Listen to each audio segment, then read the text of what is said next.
Salam Bapak Ibu yang saya kasih dalam Tuhan kita Yesus Kristus. Kita akan membaca dan merenungkan firman Tuhan.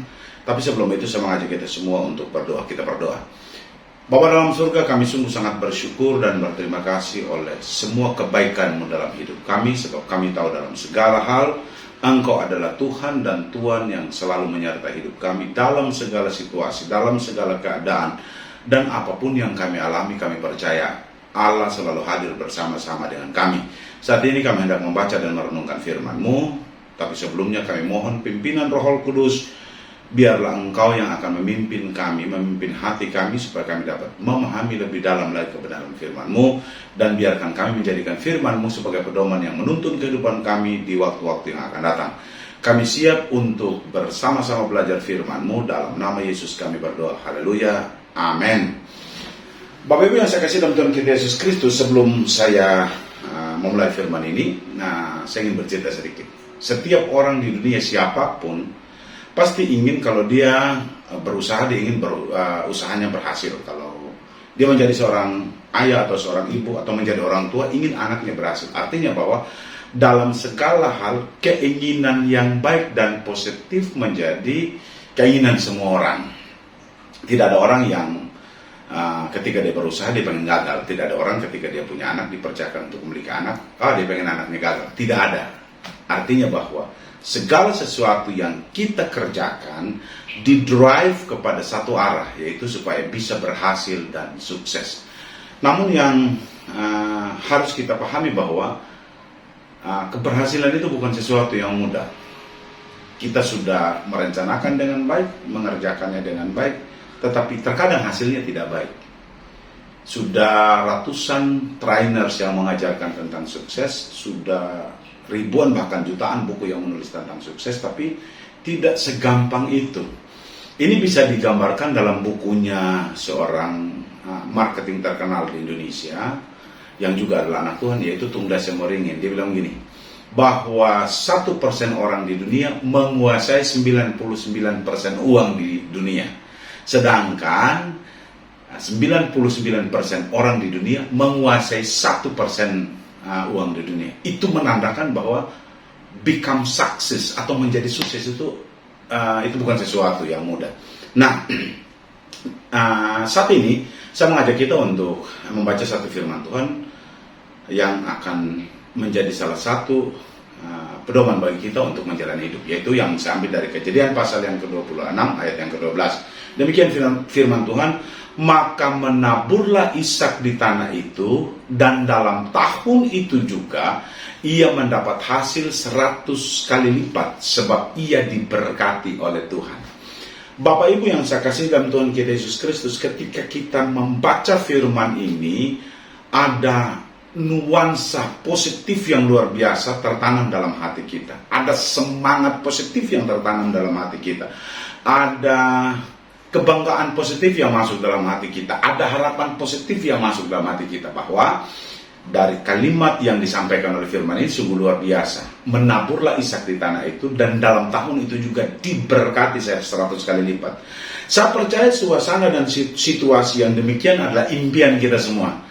Ketika kita memulai usaha, kita mau berhasil. Ketika kita memulai karir, kita mau sampai pada puncak karir terbaik. Ketika kita mau untuk berumah tangga, kita pengen punya anak, punya istri yang baik, atau suami yang baik, atau punya orang tua yang baik. Artinya bahwa nuansa positif itulah yang kita inginkan terjadi dalam hidup kita. Tapi Bapak Ibu, saya mau katakan kepada kita bahwa ayat ini adalah ayat kesimpulan dari sekian banyak peristiwa yang dialami oleh Ishak. Kalau kita belajar dalam Kejadian pasal 26 ayat 1, jelas sekali gambaran di sana bukan gambaran yang seenak di ayat yang ke-12 ini. Saya boleh katakan bahwa gambarannya justru berbanding terbalik dengan gambaran yang ada di pasal di ayat 12 pasal 26 ini. Kenapa saya katakan demikian? Bahwa deskripsi yang diberikan oleh ayat 1 itu adalah peristiwa kelaparan. Disebutkan di situ, maka terjadilah kelaparan di tanah itu.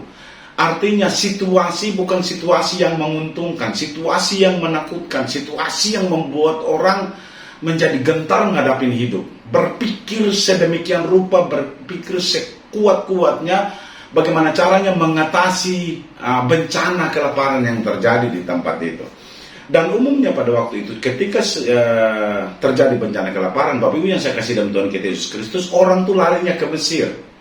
Larinya ke Mesir karena Mesir itu daerah yang subur, karena dialiri oleh satu sungai yang luar biasa namanya Sungai Nil. Di delta Sungai Nil itu tanahnya subur, dan di situ orang-orang itu tidak mengalami kelaparan. Dan daerah-daerah di sekitar Mesir seperti di Palestina, di Kanaan, di wilayah Israel sekarang, atau di wilayah Timur Tengah, kalau terjadi kelaparan, seluruh orang berbondong-bondong ke Mesir supaya mereka tidak kelaparan. Tapi ada satu hal yang terbalik dari sudut pandang manusia yang disampaikan oleh Tuhan di ayat yang kedua. Di ayat yang kedua malah Tuhan bilang gini, jangan kamu ke Mesir.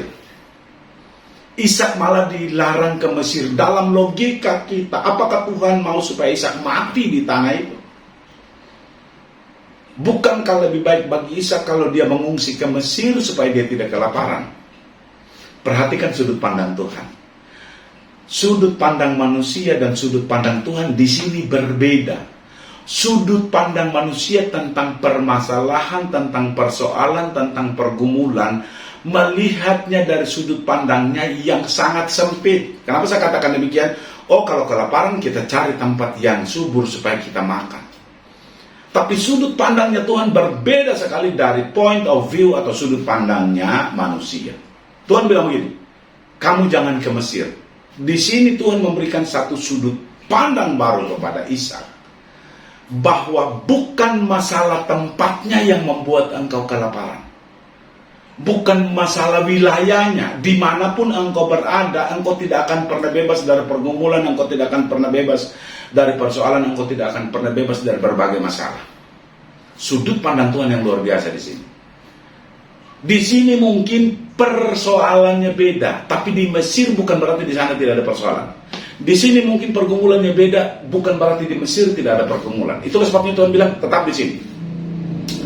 Dan Bapak Ibu yang saya kasih dalam Tuhan kita Yesus Kristus, yang luar biasa adalah Ishak tidak mau memakai sudut pandangnya dia. Dia tidak mau memakai sudut pandang manusia. Dia strict untuk menaati sudut pandangnya Tuhan. Artinya, ketika pergumulan itu datang, masalah itu datang dalam hidup Ishak, dia tidak mau melihat pergumulan, dia tidak mau melihat persoalan dari sudut pandangnya dia yang sempit. Dia mau berpegang dari sudut pandangnya Tuhan. Karena itu saya mau katakan kepada kita, siapapun engkau tidak akan pernah bebas dari pergumulan. Siapapun engkau tidak akan pernah bebas dari persoalan. Siapapun engkau tidak akan pernah bebas dari masalah-masalahmu. Tetapi hari ini saya mau katakan kepada kita, janganlah mengandalkan sudut pandangmu untuk menyelesaikan masalahmu. Pakailah sudut pandang Tuhan yang maha tahu, maha di atas segalanya, yang tahu persis untuk melakukan yang terbaik dalam hidup. Ini pelajaran yang luar biasa untuk kita. Bapak Ibu, dunia yang kita hidupi saat ini bukan dunia yang enak. Seperti kita tahu, dunia sedang dihadapkan dengan masalah pandemik yang luar biasa menakutkan. Berita-berita kalau kita membaca di media, kalau kita mendengar di televisi, atau berita-berita yang berseliweran dalam kehidupan kita, itu menakutkan. Saya mau katakan kepada kita, jika engkau memakai sudut pandangmu, maka ketakutanmu itu tidak akan menyelesaikan masalah. Tetapi jika engkau memakai sudut pandang Tuhan, justru Tuhan mengubah ketakutanmu menjadi keberkatan yang luar biasa. Perhatikan ayat yang ke-12 dari 26 ini. Maka menaburlah Ishak di tanah itu, dan di dalam tahun itu juga ia mendapat hasil 100 kali lipat, sebab ia diberkati oleh Tuhan. Setiap orang yang memakai sudut pandangnya Tuhan, setiap orang yang mau mendengarkan suaranya Tuhan, setiap orang yang mau berjalan di jalannya Tuhan, dia tidak akan pernah diremukkan oleh persoalan. Dia tidak akan pernah diremukkan oleh masalah. Dan setiap orang yang berjalan di jalannya Tuhan, seperti Kejadian pasal 26 ayat yang ke-12 inilah yang terjadi dalam hidupmu. Hari ini saya mau katakan kepada kita, besar pergumulan iya, pengusaha punya pergumulan iya, ekonomi sedang menurun. Pekerja sedang punya pergumulan iya, karena pendapatan tidak ada. Hamba Tuhan punya pergumulan, iya, karena tidak ada jemaat yang datang ke gereja dan sekarang kita ibadah dari rumah. Artinya, siapapun engkau hari ini, engkau tidak lolos dari pergumulan, engkau tidak lolos dari masalah. Tetapi pelajaran yang luar biasa untuk kita malam hari ini, lihatlah pergumulanmu dari point of view-nya Tuhan. Lihatlah pergumulanmu dari sudut pandangnya Tuhan. Lihatlah pergumulanmu dan bangun optimisme imanmu bahwa di dalam Tuhan tidak ada yang mustahil. Bahwa di dalam Tuhan tidak ada yang tidak mungkin. Kenapa? Karena Tuhan adalah Tuhan dan pemilik dari segala sesuatunya. Dia tahu persis untuk melakukan yang terbaik dalam hidupmu. Karena itu, jangan remuk dari persoalanmu. Jangan takut hadapi masalah. Jangan lari dari masalahmu. Sebab Tuhan beserta dengan engkau. Disitulah engkau akan menang dalam masalahmu.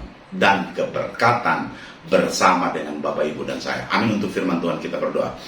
Bapa dalam surga, kami sungguh sangat bersyukur engkau telah memperdengarkan suara kebenaran-Mu. Hamba terbatas dalam mengartikan kebenaran-Mu. Kami berdoa di dalam nama Yesus, engkau yang akan mengartikan lebih dalam lagi dan lebih dalam lagi kepada setiap anak-anak-Mu, sehingga mereka berpegang dalam kebenaran-Mu, berjalan dalam kebenaran-Mu, dan kemenangan beserta dengan setiap anak-anak-Mu. Berdoa untuk Bapak Ibu Gembala, engkau memberkati mereka dalam setiap pergumulan kehidupan mereka, usaha pekerjaan mereka, anak, mantu, cucu, selalu dalam keberkatan bersama dengan Tuhan.